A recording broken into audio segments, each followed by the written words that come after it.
This is Mark Bell from supertraining.tv, Super Training Gym, the strongest gym in the West, answering more questions today for the Power Project. This question is about locking out the deadlift. And there's many reasons why you may have trouble locking out your deadlift. Reason number one, all comes in your setup. Remember, here at the Power Project, what we're trying to preach, the way that you start is often the way that you finish. Hopefully some of this is becoming repetitive for some of you.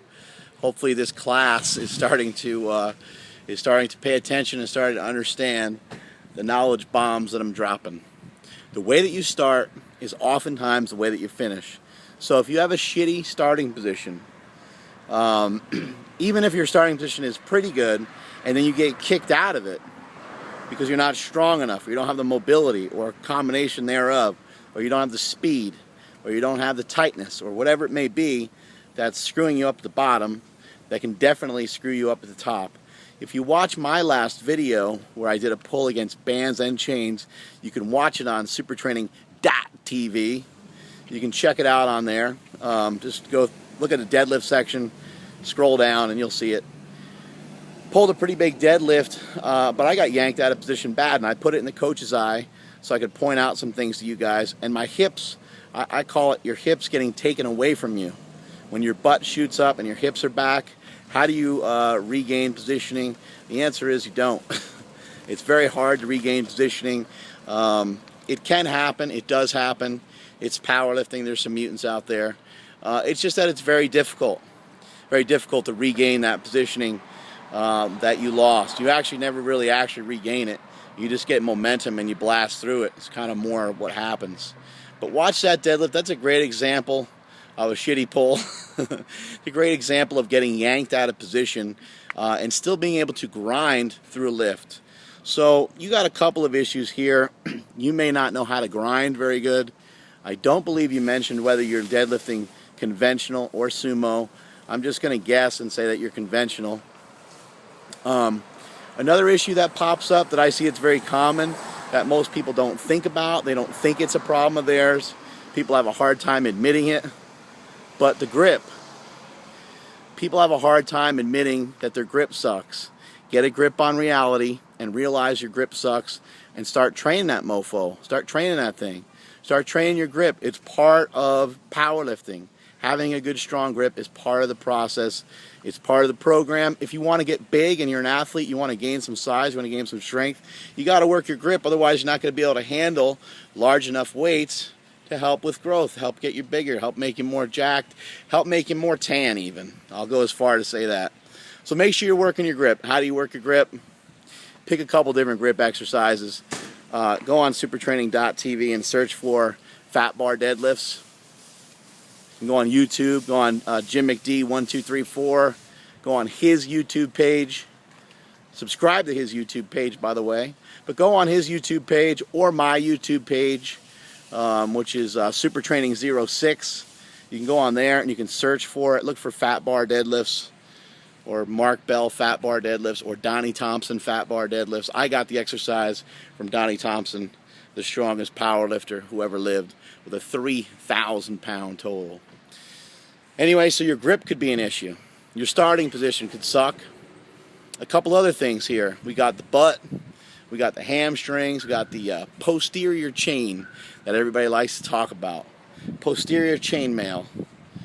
You're only strong as your weakest link, and if your glutes are not strong enough, you're going to have a hard time locking out these deadlifts. How do you strengthen up the booty? How do you strengthen up the glutes? You're going to have to try some exercises such as Dimmel deadlifts. If you don't know what Dimmel deadlifts are, look them up. I can't tell you everything. I don't have enough time. It's only so many hours in a day.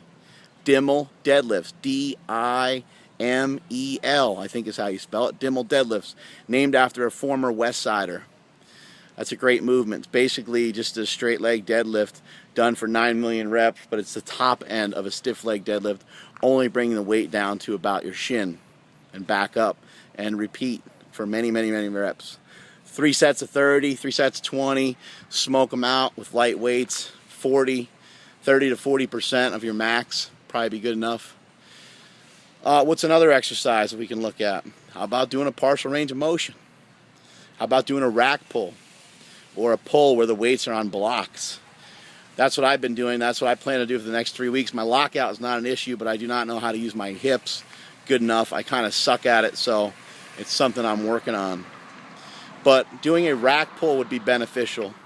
I feel that whenever you're trying to work on a weakness, whenever you're trying to bring something up, whenever something is an issue, I personally feel that repetitions are the answer. Think about this for a second. Let's say you do 3 fairly heavy singles in a workout. For argument's sake, let's say you do 315, kind of moves like crap. Do 365, kind of moves like crap. Do 405, moves worse than the other two. And you barely locked it out. How many times did you really grind through that part that you need to grind through? How many times did you grind through it? How many times did you just get down and dirty and get rough and get aggressive and get fired up? How many times did you go through that spot, that sticking point? 315 almost doesn't count if you're pulling 405, in my opinion. Probably not quite hard enough. And even if it did, we got 3 reps. You did 3 reps. That's all you did.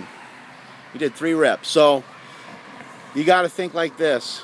If you like doing the max singles and you're addicted to them, the way most of us are, you could strip the weight by about 20 to 30%, and you can do about 2 sets and have at it and hit as many reps as you can. Or you can hit up max sets of 3, max sets of 5, max sets of 6. Think about this. If you do a heavy set of 5, let's say your max again is 405.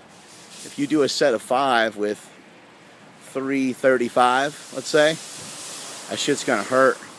It's gonna toughen you up mentally. It's gonna toughen you up physically. And you're gonna feel that shit all the way through your bones. And it's gonna crane you over. You're gonna do the candy cane deadlift, where you're looking like you're throwing up in a toilet. Though that's the kind of shit that you need. People are always talking about having a flat back and being straight and this and that. And I know that I preach that myself. But I always just say try. Try to have a flat back. Try to establish some sort of arch of some sort. Try to keep your chest up. But does it really matter? Does it really matter when you're going big? You're going big, you got to do whatever you got to do to make that weight. This is about hard work. This isn't about technique. This isn't about percentages. This isn't about methods. This is about hard work. You got to work. You want to be better? Or do you only kind of want to be better? I see too many people out there. This is kind of a rant, I guess. I see too many people out there that only kind of want to be better. Do you want to be better? You over there in your free Inzer shirt, do you want to be better? You over there in your ST shirt, do you want to be better? You got to ask yourself that question. If you want to be better, you are going to have to work for it. Not everybody can be extremely gifted genetically. Some of us are more gifted than others. Some of us don't do much with their genetics, and some people are just lucky just to kind of have it. But most of us aren't like that. So get in there and get down and dirty and work your butt off. A couple more things that can help your lockout are speed pulls. Speed pulls are important. Speed pulls can be crucial. Use repetitions though. Don't just do it for singles. Do sets of 3. Do 8 sets of 3. 10 sets of 3. Use a weight that's challenging. Have it explode off the floor, but still be a little bit hard. What percentage is that? I don't know. How about you do this? How about you just say on a scale of 1 to 10, how bad does it suck? Let's just go with that, the suck meter. The ST suck meter, TM. Let's use that as a gauge instead, okay? So I'm about to run out of time on this thing. I've recorded a lot of shit over the last couple days. I know I'm not supposed to cuss, but hey, you know what? It happens. So those are your tips for locking out your deadlifts. You wanted some hamstring stuff, and you wanted some glute stuff, and you wanted some this and that. Stiff leg deadlifts, Dimmel deadlifts, Dragging a sled. Dragging a sled is huge for hammy development. You don't have a sled, you need to get one. You need to figure it out. Step-ups, lunges. Step-ups are great for the hamstrings. I don't know why no one ever talks about them. Great movement, great prehab, great rehab movement. Good for the old ticker. Awesome exercise. Sets 10 on that would be good. Trying to think of anything else for the hammies. Doesn't, you don't have to, you don't have to have a GHR. You don't have to have a reverse hyper. You don't need to believe in any of that. It's great to have it if you have access to it. If you want to be the best in the world, then you better buy one.